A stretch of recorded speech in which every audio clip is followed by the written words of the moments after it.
সরকার ঘোষিত দিন তারিখ যদি ঠিক থাকে তাহলে এটিই হবে অন্তর্বর্তী সরকারের প্রথম ও শেষ ঈদুল আজহা।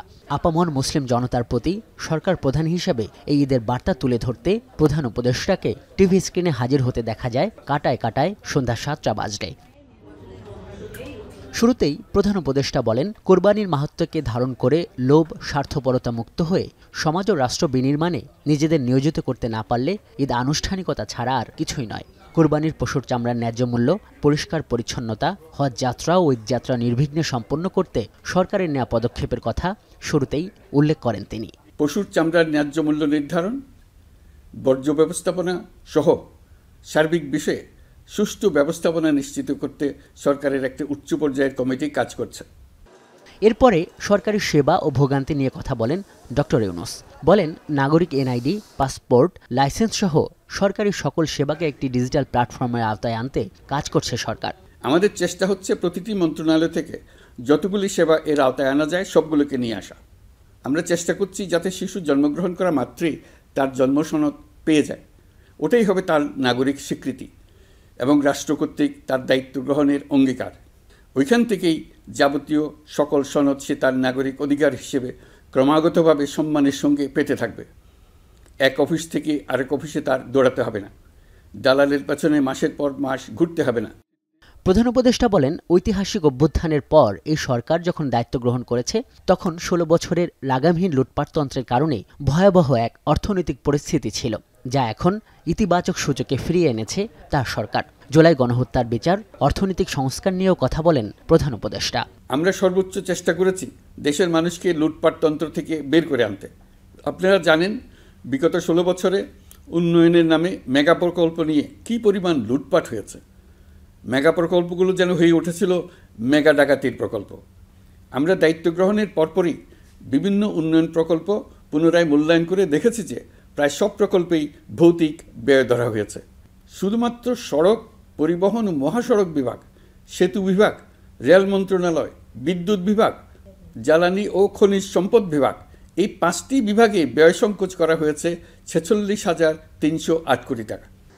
এ পর্যায়ে বিদেশি কোম্পানির কাছে চট্টগ্রাম বন্দর পরিচালনার পরিকল্পনা নিয়ে অপপ্রচার চলছে বলে দেশবাসীকে সতর্ক করেন প্রধান উপদেষ্টা। আমি দেশবাসীর প্রতি আহ্বান জানাই, আপনারা নিজেদেরকে ভিত্তিহীন বিরোধিতা এবং অপপ্রচারের শিকার হতে দেবেন না। অন্তর্বর্তীকালীন সরকারের বন্দর ব্যবস্থাপনার উদ্যোগে আপনাদের দৃঢ় সমর্থন অব্যাহত রাখুন। যারা বিরোধিতা করছে তাদের প্রতিহত করুন। রোহিঙ্গা জনগোষ্ঠীর প্রত্যাবাসনে রাখাইন সরকার ও বিদ্রোহী গোষ্ঠীর সঙ্গে আনুষ্ঠানিক যোগাযোগ রাখা হচ্ছে উল্লেখ করেন সরকার প্রধান। আমি গত বছর সেপ্টেম্বর মাসে জাতিসংঘ সাধারণ পরিষদে রোহিঙ্গা বিষয়ক একটি আন্তর্জাতিক সম্মেলন অনুষ্ঠানের আহ্বান জানিয়েছিলাম। আপনারা জেনে খুশি হবেন, জাতিসংঘের সকল সদস্য রাষ্ট্র এই বিষয়ে একমত হয়েছেন এবং তারা একটি উচ্চ পর্যায়ের আন্তর্জাতিক সম্মেলন আয়োজনের সিদ্ধান্ত নিয়েছে।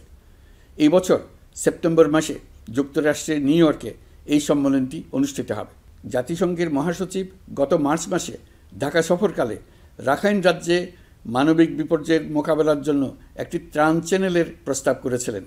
তিনি বলেছিলেন এই প্রস্তাবটি রোহিঙ্গাদের প্রত্যাবাসনে সহায়ক হবে। বিষয়টি প্রস্তাব পর্যায়ে রয়ে গেছে। আমরা লক্ষ্য করেছি রাখাইনের জন্য বাংলাদেশ করিডোর দিয়ে দিয়েছে বলে একটা অপপ্রচার চালানো হচ্ছে। আমি সুস্পষ্টভাবে বলছি, এটা সর্বৈব মিথ্যা। এটা চিলে কান নিয়ে যাওয়ার গল্প। যারা অসত্য কল্পকাহিনী বানিয়ে বাংলাদেশের মানুষকে ক্রমাগত বিভ্রান্ত করে অশান্তি সৃষ্টিতে নিয়োজিত, এটা তাদেরই শিল্পকর্ম। আপনারা এ বিষয়ে হুঁশিয়ার থাকবেন। শেষে এপ্রিলের প্রথমার্ধে জাতীয় নির্বাচন হবে বলে ঘোষণা দেন প্রধান উপদেষ্টা। সকল পক্ষের সঙ্গে আমরা আলোচনা করেছি। পাশাপাশি বিচার, সংস্কার ও নির্বাচন সংক্রান্ত চলমান সংস্কার কার্যক্রম পর্যালোচনা করে আমি আজ দেশবাসীর কাছে ঘোষণা করছি যে আগামী জাতীয় নির্বাচন 2026 সালের এপ্রিলের প্রথমার্ধের যে কোনো একটি দিনে অনুষ্ঠিত হবে। এই ঘোষণার ভিত্তিতে নির্বাচন কমিশন উপযুক্ত সময়ে আপনাদের কাছে নির্বাচনের বিস্তারিত রোডম্যাপ প্রদান করবে। প্রায় 40 মিনিটের বক্তব্যে প্রধান উপদেষ্টা আরও বলেন, পরাজিত শক্তি জুলাই অভ্যুত্থানের মাধ্যমে তৈরি হওয়া জাতীয় ঐক্যকে পরাভূত করতে তৎপর থাকবে। তাদের ছোবল থেকে রক্ষা পেতে জাতিকে সদা জাগ্রত থাকতে হবে বলেও উল্লেখ করেন তিনি। আজহার লিমন, এখন, ঢাকা। একনল অ্যাডভান্সড হাইজিন সোপ, এবার জীবাণু ধুলাবালি ঘাম ক্লিন বোল্ড।